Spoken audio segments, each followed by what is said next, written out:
हिंदवी स्वराज्याचे सरसंस्थापक छत्रपती शिवरायांना मानाचा मुजरा करतो।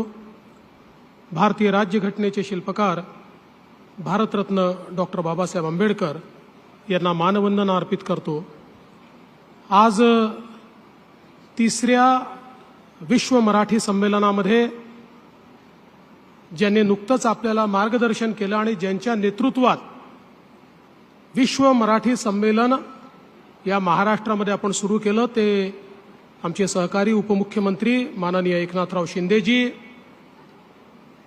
आमचे धडाडीचे उपमुख्यमंत्री माननीय अजितदादा पवार, आजचे सत्कार मूर्ती ज्येष्ठ साहित्यिक मधु मंगेश कर्णिकजी, नीलमताई गोरे, ज्यांच्यामुळे हा अतिशय देखणा सोहळा या ठिकाणी आयोजित झाला ते मराठी भाषेचे मंत्री सन्माननीय उदय सामंतजी, माधुरीताई मिसाळ, श्रीरंगाप्पा बारणे, आपल्या ज्यांचा सत्कार मराठी भाषेला अभिजात दर्जा मिळाल्यामुळे त्याच्यावर काम करणारी जी समिती होती त्या समितीचे सदस्य असलेले डॉक्टर सदानंद मोरेजी, ज्ञानेश्वर मुळेजी, रवींद्र शोभणेजी, श्रीमती उषाताई तांबे, श्री लक्ष्मीकांत देशमुख, श्री मिलिंदजी महाजन, श्री संजयजी नाहर, श्री राजा दीक्षित, या ठिकाणी उपस्थित भीमराव अण्णा तापकीर, सिद्धार्थजी शिरोळे,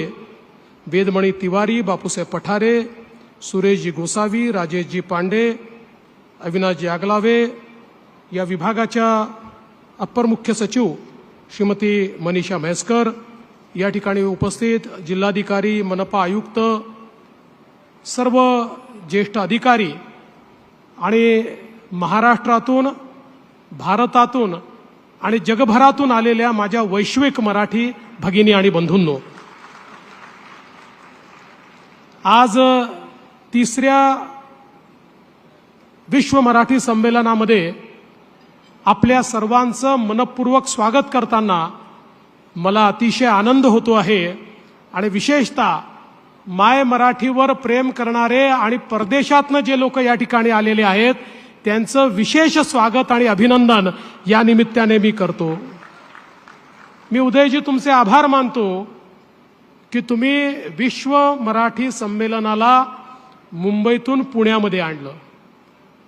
पुणे जे विद्येचं माहेरघर आहे, जी आपली सांस्कृतिक राजधानी आहे, आणि माझ्यासारख्या नागपुरी माणसाला तर पुण्याची मराठी म्हणजे प्रमाण मराठी आहे, त्यामुळे प्रमाण मराठीच्या माहेरघरी या ठिकाणी विश्व मराठी संमेलन होतं आहे, ही खरोखर आपल्या सगळ्यांकरता अतिशय आनंदाची गोष्ट आहे।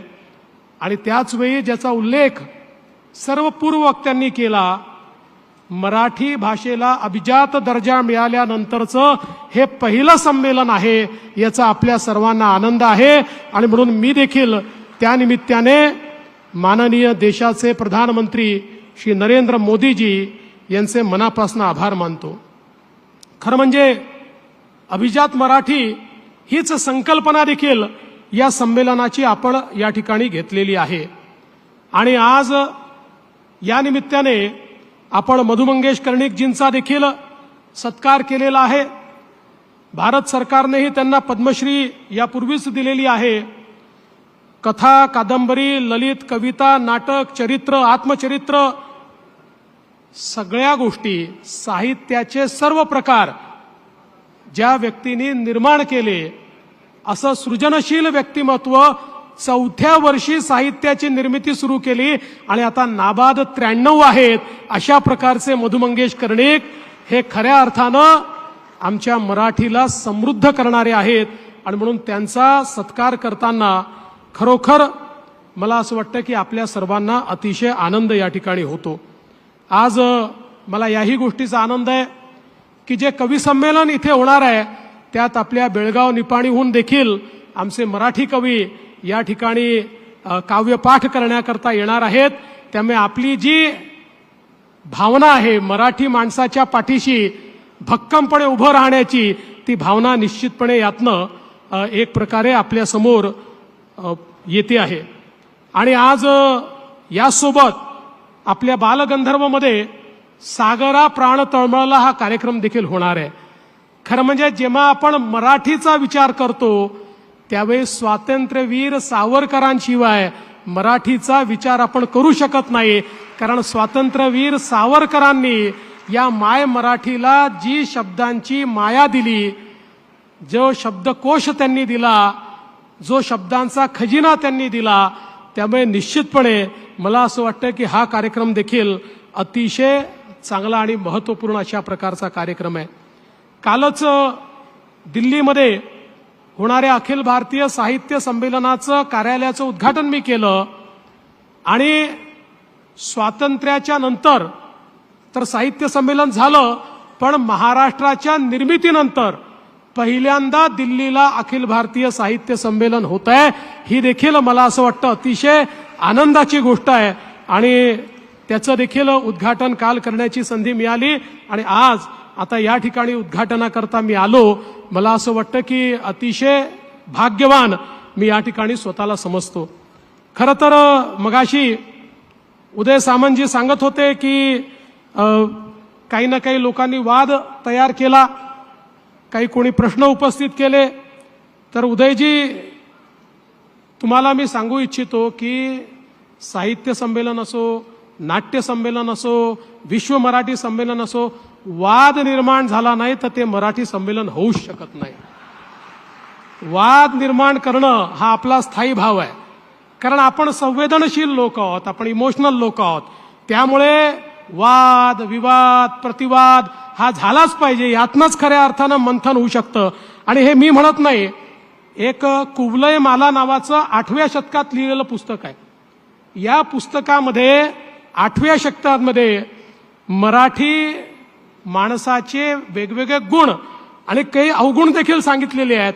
आणि त्यातलं एक त्यांनी जो चॅप्टर तयार केलेला आहे तो कलहशील अशा प्रकारचा त्यांनी त्या ठिकाणी लिहिलेला आहे. आणि मराठी माणसाला कलह करायला देखील आवडतो असं 8व्या शतकात त्यांनी लिहून ठेवलेलं आहे. त्यामुळे तुम्ही फार काळजी करू नका. अशा प्रकारचे संमेलन आपण करत राहायचे. कोणी नावं ठेवतं, कोणी चांगलं म्हणतं, त्यातनंच चांगलं मंथन होतं आणि अजून चांगलं करण्याची शक्ती आणि बुद्धी आपल्याला मिळत असते. म्हणून मी तुमचं आणि मराठी भाषा विभागाचं मनापासून अभिनंदन करतो की तुम्ही खऱ्या अर्थानं हे संमेलन वैश्विक अशा दर्जाचं या ठिकाणी केलेलं आहे. जगाच्या पाठीवर एकही देश असा नाही जिथे माझा मराठी माणूस पोचलेला नाही. आम्ही जगभरात कुठेही जातो तर मराठी माणसं आमच्या स्वागताला तिथे असतात. जपानला गेलो तिथे स्वागताला, अमेरिकेला गेलो तिथे स्वागताला, परवा डावोस करता झुरिचला गेलो, रात्रभर प्रवास करून 500, 800 किलोमीटरवरनं आमची मराठी माणसं त्या ठिकाणी स्वागताला होती. आणि एका चिमुरड्याने त्या ठिकाणी लाभले हमास भाग्य बोलतो मराठी इतकं सुंदर म्हणून दाखवलं. एवढा अभिमान वाटला की आपला मराठी माणूस इतके वर्ष तिकडे गेला तरी देखील माय मराठी त्याच्यापासून दुरावली नाही. माय मराठी त्याच्या मनामध्ये आहे आणि ती माय मराठी पुढच्या पिढीला देखील पोचवण्याचं काम तो करतोय. हे बघून खरोखर मला असं वाटतं अतिशय मला चांगली भावना त्या निमित्ताने तयार झाली. अर्थात त्यावेळी त्यांनी मी पुन्हा येईन देखील मला म्हटलं. हे मी पुन्हा येईन माझा पिच्छाच सोडत नाही दादा. कुठे गेला की मी पुन्हा येईन. पण अलीकडच्या काळात चांगलं म्हणतात, मागच्या काळात उपहासाने म्हणायचे. शेवटी एखादा शब्द आपल्याला चिपकतो, तो काळ आणि वेळ याप्रमाणे त्याचे अर्थ बदलत असतात. पण मी तुम्हाला सगळ्यांना म्हणतो की तुम्ही सगळ्यांनी हे ठरवलं पाहिजे की जेव्हा जेव्हा विश्व मराठी संमेलन होईल तेव्हा तेव्हा मी पुन्हा येईन, मी पुन्हा येईन, मी पुन्हा येईन. खरं म्हणजे भाषा ही भावना व्यक्त करण्याचं साधन असतं, ते संपर्काचं साधन असतं. आणि केवळ अभिव्यक्ती नाही तर अभिव्यक्तीतून सृजन करण्याचं साधन देखील आपली भाषा असते. आणि म्हणूनच खऱ्या अर्थानं आज मराठी भाषेला अभिजात भाषेचा दर्जा मिळाला. हा दर्जा म्हणजे राजमान्यता आहे. मराठी भाषेला अभिजात भाषा ही मराठी भाषा होतीच, प्राचीन भाषा ती होतीच. परंतु कुठल्याही भाषेला राजमान्यता मिळणं हे देखील महत्त्वाचं असतं. आपल्याला कल्पना आहे की ज्या काळामध्ये मोगलांनी या देशाची राजभाषा फारसी केली होती, त्या काळामध्ये छत्रपती शिवरायांनी आज्ञापत्र काढलं आणि या मराठी मुलकाची आणि आपल्या साम्राज्याची स्वराज्याची भाषा ही मराठी भाषा केली. त्यामुळे मराठी भाषेला राजमान्यता देण्याची सुरुवात या ठिकाणी खऱ्या अर्थानं कोणी केली असेल तर ती छत्रपती शिवरायांनी केली. आणि म्हणूनच मला असं वाटतं की आज आपली ही जी मराठी आहे, ही मराठी याची पाळंमुळं खोलवर गेलेली पाळंमुळं आहेत. सह्याद्रीच्या कडेपठारावरची मराठी आहे, कृष्णा भीमा गोदावरी वैनगंगा तापीच्या तीरावरची आमची मराठी आहे, सातपुड्याची आमची मराठी आहे, चंद्रपूर गडचिरोली सारख्या आमच्या आदिवासी भागातली मराठी आहे, अजिंठा वेरूळच्या लेण्यातली आमची मराठी आहे, किंवा 720 किलोमीटरचा आमचा जो समुद्र किनारा आहे, या समुद्र किनाऱ्यावरची आमची मराठी आहे. खरं म्हणजे आमची ही जी मराठी आहे, ही मराठी काही किलोमीटरवर बदलते, पण प्रत्येक ठिकाणी त्याची जी गोडी आहे ती गोडी अवीट आहे. त्याची गोडी जी आहे ती वाढतच जाते. किंबहुना अनेक वेळा मराठीच्या ज्या बोलीभाषा आहेत किंवा वेगवेगळे जे प्रकार तयार झालेले आहेत, त्यातलं जे साहित्य आहे, त्यातली जी गोडी आहे, त्यातलं जे काव्य आहे, हे देखील मला असं वाटतं अतिशय वेगळं आणि अतिशय मनाला भावणारं अशा प्रकारचं हे काव्य आपल्याला त्या ठिकाणी निश्चितपणे पाहायला मिळतं. आणि म्हणूनच आपल्या सगळ्यांना या गोष्टीचा अभिमान आहे की आपला जो हा मराठी मुलूक आहे, ज्याचा उल्लेख मगाशी अजितदादांनी देखील केला, मराठी माणूस हा कधी स्वार्थी राहिला नाही. ज्या पानिपतच्या लढाईचा उल्लेख अजितदादांनी केला, त्या पानिपतच्या लढाईमध्ये मराठे गेले होते, ते भारताचं रक्षण करण्याकरता गेले होते, आपलं साम्राज्य वाढवण्याकरता गेले नव्हते. कारण त्यावेळच्या मुघल बादशहांनी सांगितलं होतं, विनंती करून पत्र पाठवलं होतं मराठ्यांना की या ठिकाणी जर तुम्ही वाचवायला आला नाहीत तर ही दिल्ली देखील त्या अहमदच्या अब्दालीच्या अफगाणचा भाग होऊन जाईल. आणि म्हणून हा मुलूक वाचवण्याकरता केवळ तुमची ताकद आहे, तुम्ही त्या ठिकाणी या. आणि ज्यावेळेस मराठे तिथे गेले, मराठ्यांनी त्या ठिकाणी दिल्ली जिंकली आणि जिंकल्यानंतर अहमदच्या अब्दालींनी त्यांना तहाचा लखोटा पाठवला. आणि तह काय मागितला? अहमदच्या अब्दाली म्हणाला की समजा मराठ्यांनी मला पंजाब, सिंध आणि मुलतान देऊन टाकला तर उर्वरित संपूर्ण भारत हा मराठ्यांचा आहे, अशा प्रकारची मान्यता मी देईल. पण मराठ्यांनी सांगितलं चालणार नाही, अटकेपर्यंतचा भारत हे आमचं हिंदवी स्वराज्य आहे, हे मराठ्यांचं राज्य आहे आणि हा आमचा भारत देश आहे. आणि म्हणून त्या पानिपतमध्ये आमचे मराठे लढले. ही ताकद, ही क्षमता छत्रपती शिवाजी महाराजांनी आमच्यामध्ये तयार केली होती. हा वैश्विक विचार संत ज्ञानेश्वरांनी आम्हाला दिला होता, हा वैश्विक विचार आमच्या तुकोबारायांनी आम्हाला दिला होता. तो वैश्विक विचार घेऊन मराठी माणूस हा नेहमी आपल्या जीवनामध्ये जगलेला आहे. आणि म्हणूनच खऱ्या अर्थानं मराठी माणूस हा जगाच्या पाठीवर कुठेही असला तरी देखील त्या ठिकाणी एक प्रकारे गुणवत्ता आणतो, त्या ठिकाणच्या व्यवस्थेमध्ये अधिक चांगलं करण्याचा प्रयत्न करतो. त्या ठिकाणी दुधामध्ये साखरेचं काम आमचा मराठी माणूस करतो. आणि म्हणूनच आज मराठी माणसाची कीर्ती ही जगाच्या वेगवेगळ्या भागांमध्ये आहे. दादांनी देखील त्यातली काही चांगली नावं सांगितली, शिंदे साहेबांनी देखील त्यातली अनेक नावं या ठिकाणी आपल्याला सांगितली. आणि म्हणून आपण नेहमी म्हणतो, संत ज्ञानेश्वरांची विश्वात्मक मराठी असेल, तुकोबारायांचे अभंग ज्यांनी मराठीच्या माध्यमातनं सामान्य माणसाला जगण्याचा मंत्र दिला, संत चोखामळ्यांचा सामाजिक समतेचा नारा देणारी मराठी असेल, किंवा संत नामदेव, एकनाथ महाराज, जनाबाई, बहिणाबाई यांच्या रचनातून सामान्य माणसाला जगण्याचा जो मिळालेला अधिकार आहे, या सगळ्या गोष्टी आपल्यापर्यंत पोचू शकल्या. कारण माय मराठी ही आपल्या सगळ्यांच्या मध्ये एक दुवा म्हणून त्या ठिकाणी काम करत होती. लोकमान्य टिळकांनी स्वराज्य हा माझा जन्मसिद्ध अधिकार आहे हा जो काही नारा दिला, या नाऱ्याने ज्या प्रकारचं परिवर्तन या देशामध्ये आपण बघितलं, किंवा सावरकरांनी या ठिकाणी ज्या प्रकारे क्रांतिकारकांमध्ये एक स्फुरण दिलं. दादासाहेब फाळकेंनी ज्या प्रकारे सिनेसृष्टी निर्माण केली किंवा ज्याचा उल्लेख केला, गानकोकिळा लताताई असतील किंवा सचिन तेंडुलकर असतील, ही नावांची जी मांदियाळी आहे ही संपणार नाही. हे सगळे आपल्याकरता अभिमानाचे अशा प्रकारचे सगळे लोक आहेत की ज्यांच्याकडे बघितल्यानंतर मराठी असण्याचा अभिमान हा आपल्या सगळ्यांना येतो. आणि म्हणून मला असं वाटतं की हीच जी परंपरा आहे मराठीची ही पुढे नेण्याकरता या विश्व मराठी संमेलनाच्या माध्यमातून जगभरातल्या मराठी माणसाला केवळ आपण साथ घालत नाही आहोत, तर त्या मराठी माणसाला मराठी जगवायची आहे, मराठी टिकवायची आहे, मराठी समृद्ध करायची आहे, अशा प्रकारची साथ देखील या माध्यमातून आपण घालतो. अतिशय सुंदर पुस्तकांचं प्रदर्शन आहे, अतिशय चांगली पुस्तकं त्या ठिकाणी आहेत. प्रत्येकाला आपल्या रुचीप्रमाणे त्या ठिकाणी साहित्य आहे. मला असं वाटतं हे मराठी साहित्य जे आहे, हे मराठी साहित्य खऱ्या अर्थानं मराठीला जिवंत ठेवणारं अशा प्रकारचं साहित्य आहे. मराठी रंगभूमी जी आहे, आज देशाच्या पाठीवर ज्या रंगभूमींनी खऱ्या अर्थानं नाट्य संस्कृती टिकवली आहे, त्याच्यामध्ये पहिलं नाव जर कोणाचं घ्यायचं असेल तर ते आमच्या मराठी रंगभूमीचं आम्हाला घ्यावं लागेल. आणि म्हणून हे जे काही सगळं आपल्या मराठी माणसांनी जतन करून ठेवलंय, संवर्धन करून ठेवलंय, ते पुढे नेण्याकरता खऱ्या अर्थानं आपण सगळे लोक या ठिकाणी एकत्रित आलोत. आज आर्टिफिशियल इंटेलिजन्सचा जमाना आहे. मोठ्या प्रमाणामध्ये आपण बघतोय की सगळीकडे एआयचा बोलबाला आपल्याला पाहायला मिळतोय. मी नेहमी असं म्हणतो, तंत्रज्ञान हे एखाद्या घोड्यासारखं असतं. तंत्रज्ञानाला घाबरून चालत नाही, त्याला नाकारूनही चालत नाही.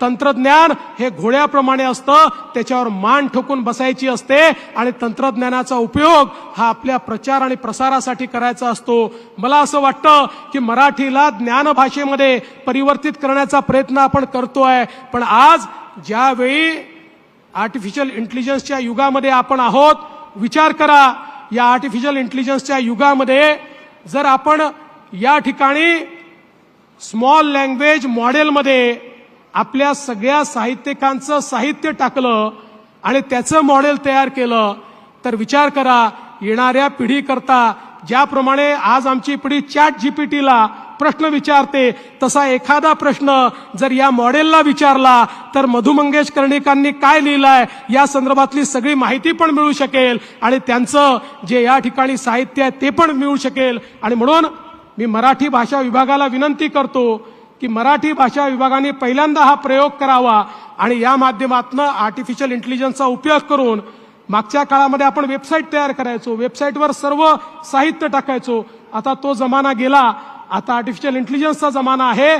त्यामुळे आर्टिफिशियल इंटेलिजन्सचा उपयोग करून स्मॉल लँग्वेज मॉडेल तयार करून त्या माध्यमातून पुढच्या पिढीकरता आपलं हे अभिजात साहित्य जे आहे, हे साहित्य आपल्याला कसं नेता येईल याचा देखील प्रयत्न हा आपल्याला निश्चितपणे करावा लागेल. आणि त्याचा पुढाकार आमचा मराठी भाषा विभाग घेईल हा विश्वास या निमित्ताने मी व्यक्त करतो.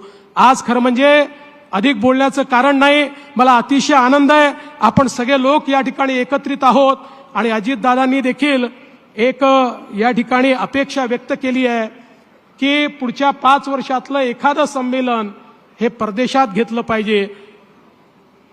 या ठिकाणी परदेशातनं आलेले आणि वेगवेगळ्या ठिकाणच्या मराठी मंडळाचे लोक आहेत. मला असं वाटतं त्यांच्याशी चर्चा करून कुठलं देश किंवा कुठलं शहर हे सगळ्यांना सोयीचं असेल याचा विचार करून नक्की 5 वर्षामध्ये एक तरी संमेलन हे आपण परदेशात घेऊ आणि मराठीचा डंका हा परदेशामध्ये वाचवल्याशिवाय आपण राहणार नाही. मी पुन्हा एकदा या ठिकाणी दादांनी ज्याची घोषणा केली, आपलं जे इंग्लंडमधलं मराठी मंडळ आहे त्यांना त्या ठिकाणी जागेच्या संदर्भात जी मदत हवी आहे ती मदत निश्चितपणे येत्या 15 दिवसामध्ये आम्ही देऊ. आणि त्यासोबत दिल्लीतली मराठी शाळा देखील अशाच प्रकारे अव्याहत चालली पाहिजे, याकरता जी मदत करायची आहे ती मदतही महाराष्ट्र शासन निश्चितपणे करेल हा विश्वास मी देतो. पुन्हा एकदा महाराष्ट्र सरकारच्या वतीनं आपल्या सर्वांचं अतिशय मनपूर्वक या ठिकाणी स्वागत करतो आणि माझं बोलणं संपवतो. धन्यवाद. जय हिंद, जय महाराष्ट्र, जय मराठी.